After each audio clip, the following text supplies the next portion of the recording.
What is happening? Good morning, my people. It's a wonderful, hot Wednesday morning, and we are in the building. All right, so I'm going to start today off real quick. As you can see, I'm outfitted. Big shouts to my Medis. We were in Atlanta yesterday to start a three-game series. Midway through the game, Ozzy Alves smacks a 3-1 homer. Atlanta's up 3-0. And they're up 3-0 pretty much the whole game till the late innings. Where McCann, our wonderful catcher, smacks his own 3-run homer to tie the game. And then Peraza gets on base with a wonderful line drive, bounce over the fence for a ground rule double. And Francisco Lindor, who was having a little bit of a struggle that game, came through RBI single.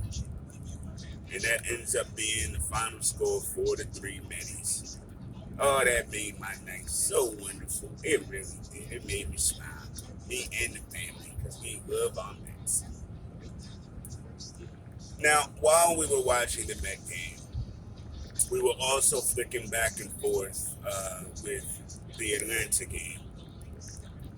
And although I didn't do a video for the last Bucks win when they went up 2-1, I actually did feel like this was still going to be a 4-4, a 2-2 series, I should say. And I knew, Trae Young or not, believe it or not, Trae Young or not, I knew they were going to win this game today. And there was a cut scene during the game, late in the game, where you see Nate McMillan. It's actually very interesting because the first cut scene was of Mike Budenholzer addressing his team in the huddle, and it was your typical coach speak, but it wasn't necessarily like riveting. It was just like coach speak. Then they cut to Nate talking to Cam Reddish, and that was very inspiring actually. And even in that cutscene, this is why I said that the Hawks were going to win. And his name is Nate McMillan. Nate McMillan is quietly out coaching Mike Budenholzer right now. And last night was key. Bruh, he had his team so fired up, so clicking. I mean, of course, they need Trae Young. They will always need Trae Young. But they showed you that for a game, a very important game at that, this team knows how to come together and be a team. And if you got a coach that can get your team doing that with everything supposedly going wrong, you're a badass coach. Now, Mike Budenholzer, on the other hand, you knew Trae Young was not going to be in the building. Why didn't y'all game plan to be locked in? Make sure nobody else gets off. Nobody. No Herder, no Bogdanovich, no Collins, nobody. Y'all crushed those dudes in game 2. Y'all got crushed in game 4. And I only blame Mike Budenholzer for that loss last night. Y'all did not look prepared from jump. Y'all looked shell-shocked when they started hitting. Their defense was tight on you, but yours was not as tight on them. It's like y'all let off the gas pedal when you found out Trae wasn't playing. And then Giannis gets hurt. And if y'all didn't have things clicking before, you darn sure didn't after that. And honestly, if Giannis is out, Atlanta's going to the finals. It's a bone bruise. Trey will be back. He's not going to be out for long with a bone bruise. But Giannis, on the other hand, apparently that left side has had various issues all season. And it looks like those issues came to a head last night. And I'm hoping his MRI is clear, man. But if it's not, that season is done.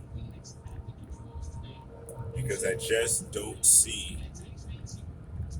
Middleton being able to be the full-on offense. You know, if Connaughton is going to be missing shots, if Brook Lopez is going to be missing his threes, you know, I mean, Drew Holiday is doing what he should be doing, but I don't know, man. I don't know. I feel like they're a better team, but that's also with Giannis. But I also feel like they play down, and they don't necessarily know how to get back up. And to me, that's Budenholzer. You know, so all of that I found wild interesting last night. So now I'm cruising into the workday, and I'm listening to fantasy sports radio because, of course, fantasy football is going to be rearing its beautiful head very shortly. And I know we have a Candid Corner League, you know, with a couple of wonderful Twitter followers from that. And so I'm just trying to get my research on there. Yesterday they were talking offensive lines. Today they're talking RB drafts. So I'm listening to that, just getting my perspectives. You know what I mean? Because I do a few leagues, and in my quote unquote friends and families league, the Entertainers Classic, we actually have a flex quarterback position, and we have defensive positions. I believe we have a flex quarterback position in our Candid Corner League too. So that always gives a little extra wrinkle, man. And I love having that, but also defense adds an extra wrinkle. And not just like defenses, I'm talking about defensive players, man. You know what I mean? Because now, granted, on average, they're only going to give you as a grouping maybe 10, 15. But that's why it's great, because if you understand and know who's really clicking, cornerbacks, linebackers, defensive tackles, and such, you know, you can mess around and catch like an Aaron Donald who's going to give you 16, 17 points average. You know what I mean? So in case your running back or your wide receiver is having a bad week, maybe you catch that up with the defensive players. So that's why I enjoy that. And it just, you know, football is a very, very intricate sport. And just, you know, waxing poetic about offensive players to me doesn't do the justice that I feel like, you know, football deserves. So that's the other reason why I like doing the defensive players. So hit me up. Do y'all do defensive players? Do y'all do a quarterback flex? How do you guys fantasy? I definitely want to know that. I know I owe the winner of last season's Candid. I owe you the trophy. It's in the mail. You will definitely have the trophy before the new season begins. I'm looking forward for the new season to begin. We always tend to have a good time. The chat gets a little spicy every so often, and it's fun. If you guys don't do fantasy, I'm interested. How come y'all don't rock with it? Is it because you don't follow football? Is it because, or do you not follow football because of the Kaepernick situation, and you pretty much turned an eye from it and you're good? You know, I get it. There's a lot of reasons why folk aren't into it, but I started getting into fantasy football in like 2002. 2001, 2002, when it was all still paper. There was nothing online and no apps, you know, and it was just interesting. And I found myself paying attention to the games a bit more because of fantasy. But in truth, I also found myself sometimes, you know, dreading fantasy because I'm so busy worried about how players are doing on my team that I'm not really watching the game for the purity of the game sometimes. That's sometimes. But yeah, football is on in my house. Sunday it's on all day. I mean, you just turn the channels on, you set the remote, and there it is. You know, we're a sports family. We love it all. We love to watch it all, man. We root.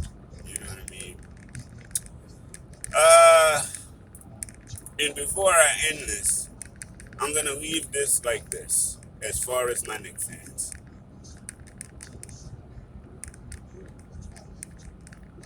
I don't know if what y'all are doing is constituted is quote unquote having fun, but I'm finding it wildly odd. But I'm figuring, especially after the last 2 days of conversation, I just gotta leave y'all alone, some of y'all, because I thought we had a beautiful season this past season, and I thought that it was exactly what we were looking for as far as showing the growth of the rebuild, showing the growth and development of the next year of certain players. And it's all positive. It was all positive until we didn't do well in the playoffs, which we hadn't been for 8 years. And yes, we got smacked, but you know what? It's to me, it was okay because to me, it said next season we're gonna go back.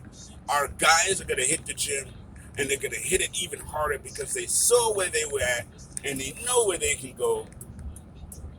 And as soon as any and every daggone free agent name come out, y'all want to give up everything.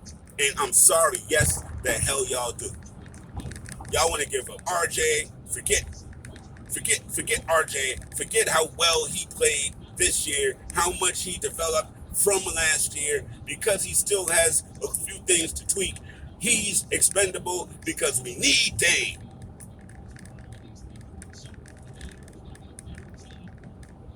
Last week, I saw folk willing to trade Randall. Before I logged out last night, I saw somebody, yo, how about we trade Obi and Mitch for James Wiseman? You know what? I'm going to just leave it like this. I'm going to keep my fandom and my rooting for those who understand about building teams and having steps and not skipping steps and not being back in 8 years of purgatory because we waxed poetic about some stupid behind trade that didn't end up working out. Sick of this nonsense. Why do we gotta trash our guys? Our guys who bust their tail for us.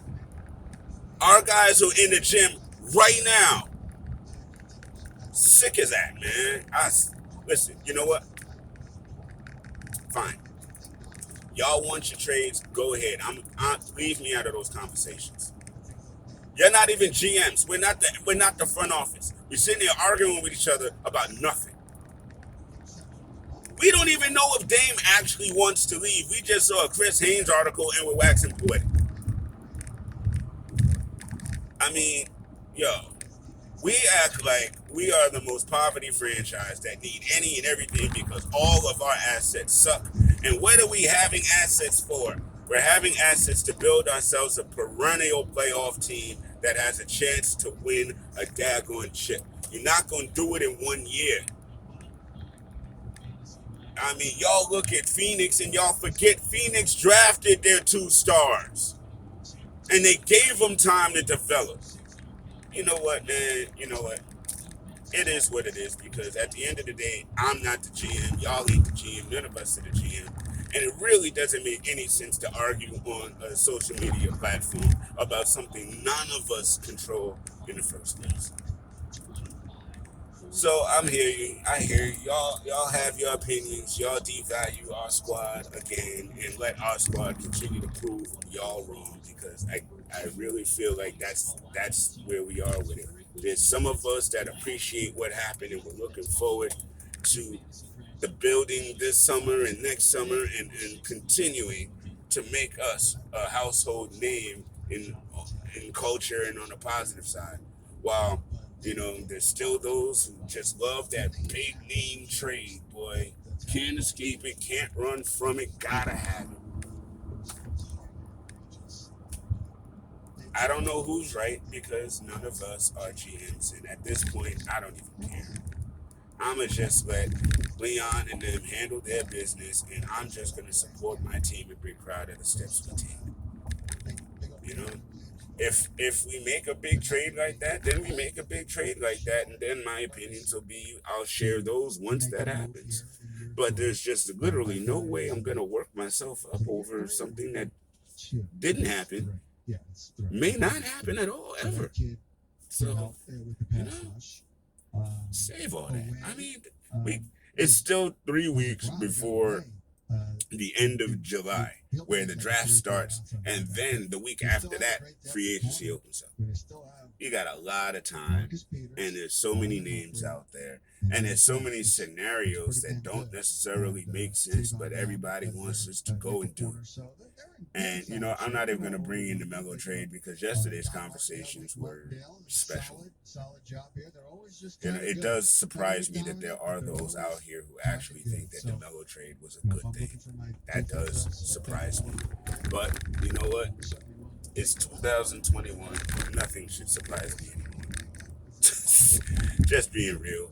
You know, that whole 8 years of purgatory, and somehow they put it all on Phil. Like, that was all Phil. That wasn't all Phil.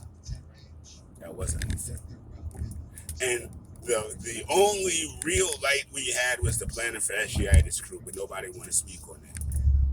Yeah, I saw somebody mention it briefly, but they didn't really mention it. You know, yes, Melo went 50. We won 53 or 54 games with a whole bunch of 39-year-olds. But here we go with everybody saying youth, youth, youth. You know, we don't need vets.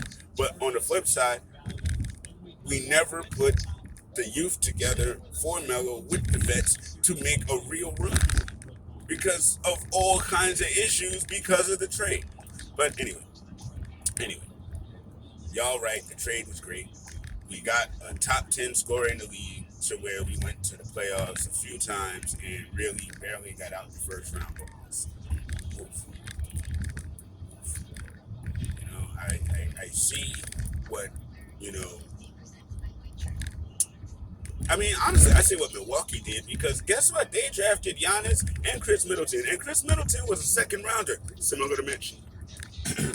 So again, yo, I see a way to build a winner, and I see that we actually have the players that can do that, and we're gonna get more. That's what I see. But I guess a lot of folk don't see that. They see us as our team, our players ain't all that, and they're expendable, and you know we can get better ones, and this, that, and the third. And how do you not trade for this one and that one with this one? And somebody said we were scared to trade. Are this not scared? Stop using incendiary language to make your point. Nobody's scared. I mean, like, really? That's what you think? Anyway, one love. Y'all have a great Wednesday. I'll holler.